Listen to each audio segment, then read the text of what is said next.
Olá, tudo bem? Eu sou o Pablo Felipe e você está no canal Um Pouco Coxinho de Direito e continua agora a nossa série sobre a lei das eleições, comentando o artigo 5º, que nos traz regras sobre a chamada eleição proporcional. Então diz o texto que nas eleições proporcionais contam-se como válidos apenas os votos dados a candidatos regularmente inscritos e as legendas partidárias. Ou seja, mais uma vez, vemos que o voto em branco e o voto nulo não influenciam no resultado da eleição. Eventualmente, o voto anulado pela Justiça Eleitoral, o que não se confunde com o voto nulo, poderá influenciar no resultado. Pois bem, e nós vemos aqui também o chamado voto de legenda. Prevê o artigo 5º que é possível votar na legenda, ou seja, no partido, não somente no candidato nessas eleições proporcionais. Pois bem, nós temos em nosso ordenamento o sistema majoritário e o sistema proporcional.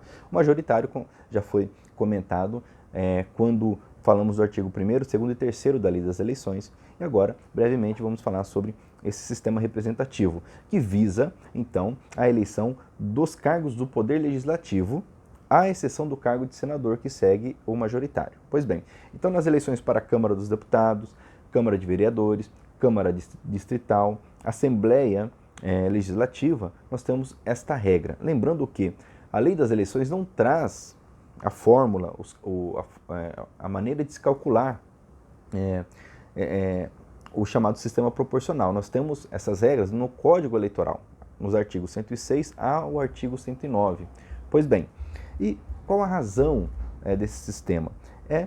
Visa que o parlamento seja o máximo possível heterogêneo, de forma que nem sempre o partido que tenha mais votos, o candidato que tenha mais votos, será o eleito, de forma que seja possível alcançar várias representações no parlamento, na Casa Legislativa, para que, justamente, ao se debater leis, normas, projetos de leis, tenhamos ali a população devidamente representada. Essa é a ideia desse sistema proporcional, ok? E nós temos, como eu disse, as regras acerca do chamado quociente eleitoral, que está no artigo 106 do Código Eleitoral, o partidário, no 107 e 108, e também o 109 vai falar sobre a forma de se calcular as sobras. Já vou falar sobre isso. Pois bem, importante aqui, com base no artigo 5º que estou comentando, reparar que é possível, então, na eleição proporcional, votar não no candidato, mas no partido.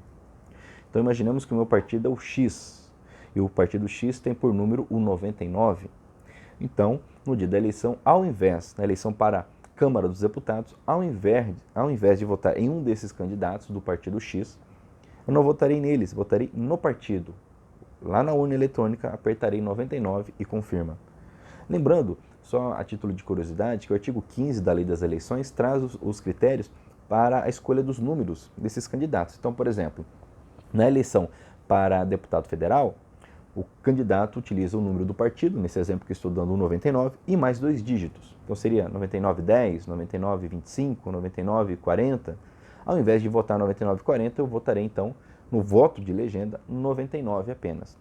Então, vemos que na eleição proporcional, o voto no partido é muito importante, de forma que isso traz consequências no que diz respeito à filiação partidária, à desfiliação partidária e a eventual perda do mandato eletivo. Então, imaginemos que um deputado estadual é eleito pelo partido X, 99. Então, ele, após eleito, sem motivo justo, em momento oportuno veremos quais são os motivos justos para se desfiliar, mas sem motivo justo, esse agora deputado estadual, ele muda de partido após eleito. Se não houver motivo justo, ele perderá o mandato, porque presume-se, entende-se, conclui-se que o voto foi dado não apenas a ele, mas à legenda. Foi dado um voto de confiança para aquela legenda, para aquela filosofia, para aquela ideologia representada por aquele partido. Daí que nós temos a súmula 67 do Tribunal Superior Eleitoral, já comentada nesse canal, que diz o seguinte, que a perda do mandato, em razão da desfiliação partidária, não se aplica aos candidatos eleitos pelo sistema majoritário.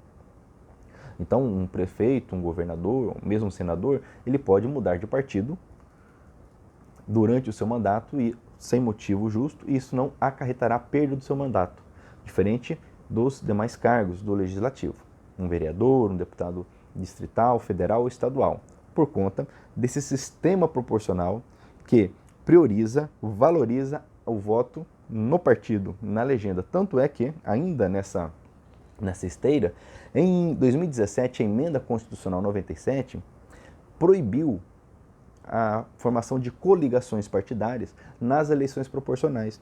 No próximo vídeo, se tudo der certo, vou comentar o artigo 6º da Lei das Eleições que fala das coligações. Então não é possível, mas nas eleições proporcionais, a criação, a formação de coligações.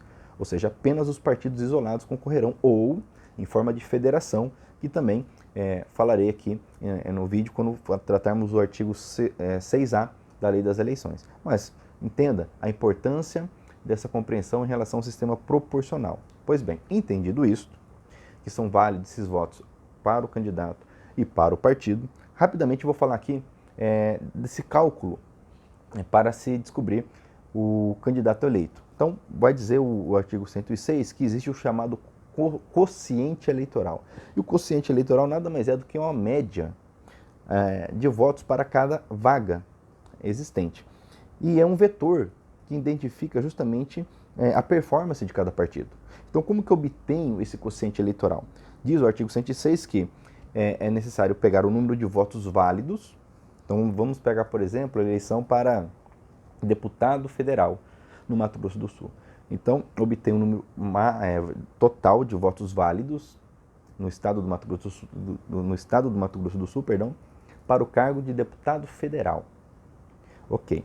Eu vou dividir esse número pelo número de vagas que estão sendo disputadas. No caso, Mato Grosso do Sul ele elege 8 deputados federais. Então, pegarei o número total de votos válidos, dividirei por 8. Vamos imaginar aqui um exemplo bem redondo, bem fácil. 800 mil votos válidos. Dividirei por 8, que é o número de vagas que estão sendo disputadas. Obterei o quociente eleitoral, no exemplo aqui, 100 mil votos. Então, o partido, ele precisa, a princípio, todo partido precisa, a princípio, juntando o voto dos seus candidatos, contando os votos de legenda, ele precisa obter pelo menos 100 mil votos para conseguir uma vaga. Pelo menos isso, ok? Pois bem, nesse cálculo, se houver fração, dividindo um número pelo outro, surge fração, se essa fração for igual a meio ou menor, então eu desprezo, e se for maior que meio, eu considero um número inteiro. Pois bem, após isso, vamos calcular o chamado quociente partidário. Veremos, então, quantas vagas cada partido terá direito. E essa fórmula está no artigo 107, que me diz, então, que, lembrando que o quociente partidário demonstra justamente o número de cadeiras que cada partido terá. Então, eu pego o número de votos válidos que aquele partido obteve, ok? A legenda toda, ou seja, vou somar todos os votos para o partido X e mais os votos dos seus candidatos, ok? E vou dividir pelo quociente eleitoral. No nosso exemplo aqui, 10 mil. Então, vamos imaginar, 100 mil. Vamos imaginar aqui que o partido X, o partido 99, obteve na eleição 300 mil votos. Ok? Sempre votos válidos.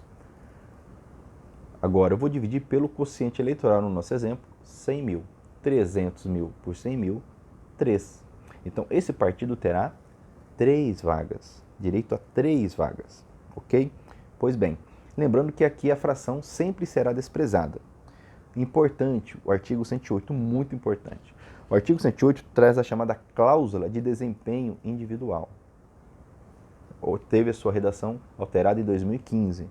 Então, vamos imaginar um exemplo que o partido X, de número 99, obteve, então, 300 mil votos.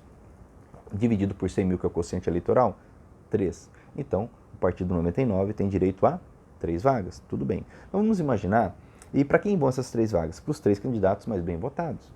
Mas vamos imaginar que esse candidato aqui teve 200 mil votos. O puxador de voto, o chamado puxador de voto, campeão de voto, obteve 200 mil votos. Ok? Pois bem, esse camarada aqui obteve 95 mil votos. Então, eu tenho já 295 mil votos do partido.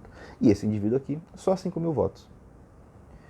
Antes de 2015, antes da alteração do artigo 108, quem seria eleito aqui? Os 3 mais votados, independente do número de votos. Agora, nós temos a chamada cláusula de desempenho individual, em que o candidato tem que obter pelo menos 10% do número do quociente eleitoral. No nosso exemplo aqui, o quociente eleitoral é 100 mil.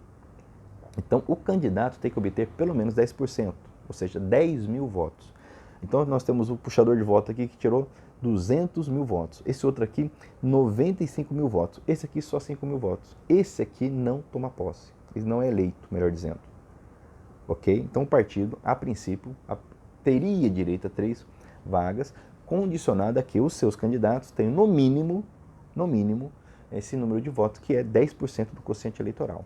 Isso foi muito questionado, inclusive, na ADI 5.920, mas o Supremo Tribunal Federal considerou constitucional essa fórmula do artigo 108 do Código Eleitoral. Eventualmente, se sobrarem vagas, existem regras previstas no artigo 109, que não vou me adentrar agora, detalhar, até porque estamos comentando o artigo 5º da Lei das Eleições, bastaria aí uma leitura atenta, uma vez que você já entende agora o quociente eleitoral, o quociente partidário, ok? Então o 109 vai trazer algumas regras para eventuais situações em que o 106, 107, 108 não consigam preencher todas as vagas, ok? Pois bem, e com isso eu concluo então esse comentário sobre o artigo 5º da Lei das Eleições, que nos diz que nas eleições proporcionais são considerados votos dados, apenas os votos dados aos candidatos devidamente registrados e também as legendas partidárias. E com isso eu concluo esse vídeo. Agradeço por você estar inscrito no nosso canal. Se você está gostando dessa série, não deixe de comentar, de compartilhar e até o nosso próximo vídeo, onde falaremos sobre coligações partidárias, o artigo 6º da Lei das Eleições, e até lá.